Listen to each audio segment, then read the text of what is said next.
UGC bill पर माननीय सर्वोच्च न्यायालय के द्वारा रोक लगा दिया गया है। तो पूरे देश भर के अंदर जिस तबके के लिए, ख़ास तौर पे दलित पिछड़ी जातियों के लिए जो कैंपस के अंदर समानता लाने वाला बिल था, कानून था, उसके खिलाफ कुछ लोग सड़क पर उतर गए और माननीय सर्वोच्च न्यायालय के द्वारा संज्ञान लेकर ये कहते हुए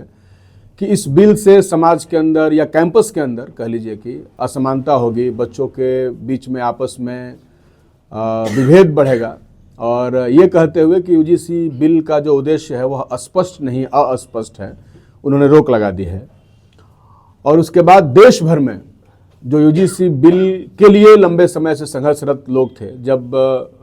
रोहित वेमुला की संस्थानिक हत्या की, संस्थानों में कहीं ना कहीं बहुत मजबूती के साथ कास्ट सिस्टम काम कर रहा है और बच्चे उन्मुक्त रूप से अपनी शिक्षा हासिल नहीं कर रहे हैं, वो आगे नहीं बढ़ पा रहे हैं। तो ये कई सारे सवाल समाज के अंदर शुरू से ही रहे हैं। तो आज उसके खिलाफ कई सारे आंदोलन देश भर में चल रहे हैं यूजीसी बिल की पुनर्बहाली के लिए। पिछले दिनों डुमरांव में हम लोगों ने किया था, कल पटना में बहुत ज़बरदस्त आंदोलन हुआ, पटना के छात्र नौजवानों ने किया, और इसी कड़ी में बिहार भर में, देश भर में सभी जगह के छात्र और नौजवान इन आंदोलनों में शामिल हो रहे हैं, हिस्सेदार हो रहे हैं। तो बक्सर के नौजवानों ने भी तय किया है कि आगामी 5 फरवरी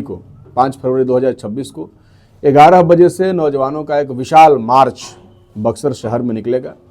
और वो यूजीसी बिल के समर्थन में होगा। इसलिए जहाँ तक इस लाइव के माध्यम से हमारी बातें जा रही हैं, तमाम न्याय पसंद लोगों से हम कहना चाहते हैं, चूंकि ये बिल सिर्फ SC ST OBC को ही प्रोटेक्ट नहीं करता है, बल्कि यह महिलाओं को भी प्रोटेक्ट करता है और EWS को भी प्रोटेक्ट करता है। जिस EWS को 10% का रिजर्वेशन प्राप्त है, इकोनॉमिकल वीकर सेक्शन जिसको कहते हैं, तो ये समाज के एक बड़े हिस्से को प्रोटेक्शन देता है। इसलिए हम समाज के सभी बड़े हिस्सों से जो भी इस बिल के द्वारा प्रोटेक्टेड हो रहे हैं, सुरक्षित हो रहे हैं, उन सबसे हम आग्रह करेंगे कि आप जरूर आइए, अपनी आवाज़ को बुलंद करिए। और हम माननीय सर्वोच्च न्यायालय से अपने सड़क पर खड़ा होकर के ये कहना चाहेंगे कि ये इक्वलिटी के लिए, इक्विटी के लिए इस बिल का होना बहुत ही आवश्यक है, ताकि किसी के साथ कोई डिस्क्रिमिनेशन ना हो सके, कोई गैर बराबरी नहीं हो सके। समाज में कई तरह की चर्चाएं और बहसें चल रही हैं, लेकिन हम ये बात जानते हैं कि आज़ादी के बाद 80 साल लगभग गुजर जाने के बाद भी अभी पूर्ण रूप से दलित और पिछड़ों को रिप्रेजेंटेशन इस देश के अंदर नहीं मिला। न तो आप देख सकते हैं, अब लाइव में बहुत बातें नहीं होंगी, मैं सिर्फ एक उदाहरण दूंगा कि आज कोर्ट्स जो हैं, जैसे कचहरी हैं, न्यायपालिका हैं, उसमें कितना रिप्रेजेंटेशन है SC ST या OBC का। आप अगर, हम लोग भोजपुरी में कहते हैं कि दिया बार के खोजलो पर एगो बड़ा वकील इस समाज के इस बड़ा वकील नहीं मिल पाएंगे। तो आज़ादी के 80 साल हो जाने के बाद आप जुडिशियरी में कोई आपका जगह नहीं बन पाया, आपका विश्वविद्यालयों में लेक्चरशिप में कोई बहुत अच्छा जगह नहीं बन पाया, तो इसलिए कहीं ना कहीं तो डिस्क्रिमिनेशन है, कहीं ना कहीं तो रोका जा रहा है, कहीं ना कहीं मेधा को डिस्टर्ब करने की कोशिश की जा रही है। इसलिए हम समाज के सभी हिस्सों से चाहते हैं कि इस आंदोलन के आप साझेदार हों और 5 फरवरी को ज़रूर आप किला मैदान में शामिल होइए। हम लोग चाहते हैं कि शांतिपूर्ण तरीके से अपने आवाज़ को बुलंद करें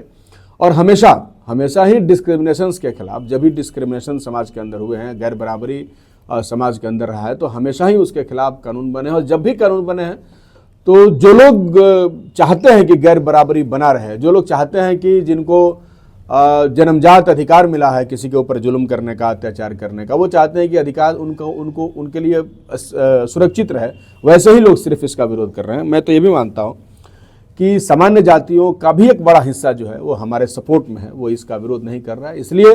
हम आप सभी लोगों से आग्रह करेंगे कि आप आगामी 5 फरवरी को 11 बजे किला मैदान में जरूर आएँ। वहाँ से हम सब मिल करके यूजीसी बिल के पुनर्बहाली के लिए अपनी आवाज़ को बुलंद करेंगे, शहर में मार्च करेंगे और बुलंद आवाज़ के साथ हम लोग सरकार से और न्यायपालिका से मांग करेंगे कि वह कैंपसेस के अंदर